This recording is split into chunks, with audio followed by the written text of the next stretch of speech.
오늘의 말씀은 신명기 10장 1절부터 22절까지 말씀입니다. 8절까지만 읽겠습니다. 그때에 여호와께서 내게 이르시기를 너는 처음과 같은 두 돌판을 다듬어 가지고 산에 올라 내게로 나아오고 또 나무괴 하나를 만들라. 내가 깨뜨린 처음 판에 쓴 말을 내가 그 판에 쓰리니 너는 그것을 그 궤에 넣으라 하시기로 내가 조각목으로 궤를 만들고 처음 것과 같은 돌판 둘을 다듬어 손에 들고 산에 오르매 여호와께서 그 총회 날에 산 위 불 가운데에서 너희에게 이르신 십계명을 처음과 같이 그 판에 쓰시고 그것을 내게 주시기로 내가 돌이켜 산에서 내려와서 여호와께서 내게 명령하신 대로 그 판을 내가 만든 궤에 넣었더니 지금까지 있느니라. 이스라엘 자손이 브에롯 브네아간에서 길을 떠나 모세라에 이르러 아론이 거기서 죽어 장사되었고 그의 아들 엘르아살이 그를 이어 제사장의 직임을 행하였으며 또 거기를 떠나 굽고다에 이르고 굽고다를 떠나 욥바다에 이른즉 그 땅에는 시내가 많았으며 그때에 여호와께서 레위 지파를 구별하여 여호와의 언약 궤를 매게 하며 여호와 앞에 서서 그를 섬기며 또 여호와의 이름으로 축복하게 하셨으니 그 일은 오늘까지 이르느니라. 오늘 본 말씀은 하나님께서 모세에게 명령의 말씀을 주심으로 시작이 되는데요. 지금 하나님께서 모세에게 어떠한 말씀을 주십니까? 1절과 2절입니다. 그때 여호와께서 내게 이르시기를 너는 처음과 같은 두 돌판을 다듬어 가지고 산에 올라 내게로 나아오고 또 나무 궤 하나를 만들라. 내가 깨뜨린 처음 판에 쓴 말을 내가 그 판에 쓰리니 너는 그것을 그 궤에 넣으라 하시기로. 여러분, 지금 하나님께서 모세에게 어떤 말씀을 주십니까? 두 돌판을 다듬어서 산으로 가지고 오라는 말씀을 하시고 있는 거예요. 여러분, 이 말씀은 어떤 뜻이냐면 십계명을 의미합니다. 그런데 사실 하나님께서는 과거에 이미 십계명을 주신 적이 있으십니다. 그런데 과거에 이미 하나님께서 이스라엘에게 십계명을 주시고 십계명을 새겨 주셨는데 어떠한 일이 발생했습니까? 이스라엘의 우상 숭배로 인해서 그 모습을 본 모세가 십계명을 던져 깨뜨렸었죠.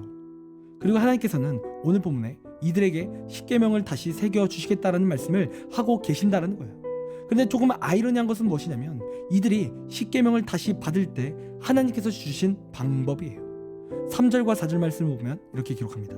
내가 시딤 나무로 궤를 만들고 처음 것과 같은 돌판 돌을 다듬어 손에 들고 산에 오르매 여호와께서 그 총회 날에 산 위 불 가운데서 너희에게 이르신 십계명을 처음과 같이 그 판에 쓰시고 그것을 내게 주시기로. 여러분, 지금 하나님께서 이들에게 십계명을 주실 때 어떻게 주셨다고 하십니까?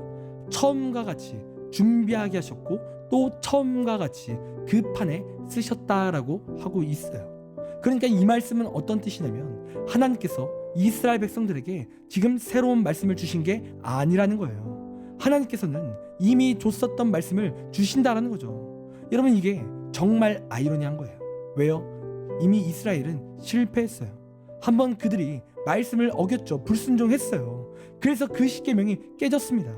여러분, 그러면 지금 뭔가 완화가 되거나 지키기 쉬운 말씀을 주셔야 되는 거 아닙니까? 그런데 하나님은 그들에게 다시 말씀을 적어 주실 때 처음 그대로 똑같은 말씀을 다시 주셨다라는 거예요. 그리고 다시 똑같이 주셨다. 이 의미는 어떤 뜻이냐면 하나님께서는 아신다라는 거예요. 이스라엘이 율법대로 또 말씀대로 100% 못 지킬 것을 다 아신다라는 거죠. 그런데 그럼에도 같은 말씀을 주신 이유는 너희가 지키는 것이 아니라 하나님께서 그 약속을 이행하시며 또 그 약속을 하나님께서 지키시며 그들이 살아갈 수 있도록 돕겠다라는 말씀을 하시고 계신 거예요. 그러니까 정리하면 사람의 행위로 그 율법을 지키는 것이 아니라 하나님의 은혜, 즉 예수 그리스도로 말미암아 그 율법과 그 계명들을 완성시키겠다라는 그런 의미인 겁니다. 여러분, 물론 우리가 하나님의 말씀에 순종해야 돼요. 우리의 방향성은 날마다 말씀으로 향해져 있는 게 사실이 맞아요.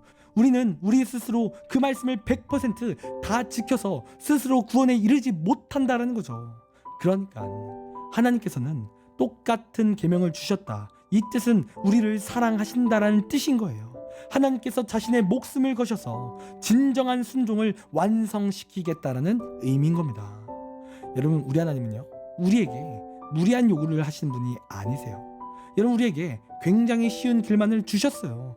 그것은 우리가 행위로 나아가는 것이 아니라 하나님만을 믿기만 하면 된다는 거죠. 여러분, 말씀은요, 무리한 요구가 아니에요. 그 말씀은 언제나 우리를 생명으로 이끕니다.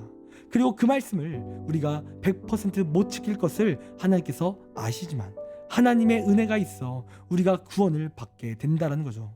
그래서 언제나 하나님의 말씀과 그 계명은 사랑인 거예요.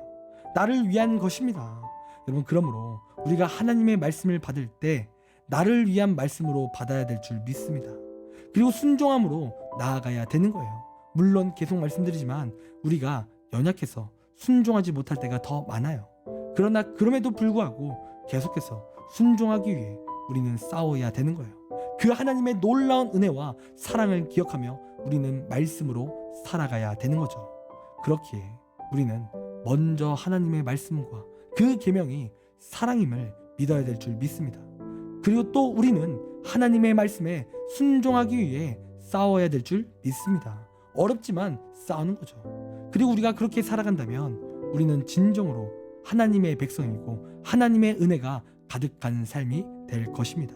그러니 언제나 하나님의 말씀을 의지하고 또 말씀으로 살아가는 우리의 귀한 삶이 되기를 간절히 소원합니다. 기도하겠습니다. 하나님, 우리의 삶 가운데 하나님의 그 사랑을 믿어 그 사랑에 힘입어 나아가는 우리의 인생 되길 원합니다. 나의 노력과 나의 힘이 아닌 하나님의 은혜요, 하나님의 진정한 능력임을 날마다 깨닫고 하나님을 의지할 수 있도록 인도하여 주시옵소서. 그 사랑의 감격 속에 살아갈 수 있도록 함께하여 주시옵소서. 감사합니다. 사랑이 많으신 예수님의 이름으로 기도드립니다. 아멘. 시간 우리 함께 1분 동안 말씀을 생각하며 함께 기도하기 원합니다. 기도하겠습니다.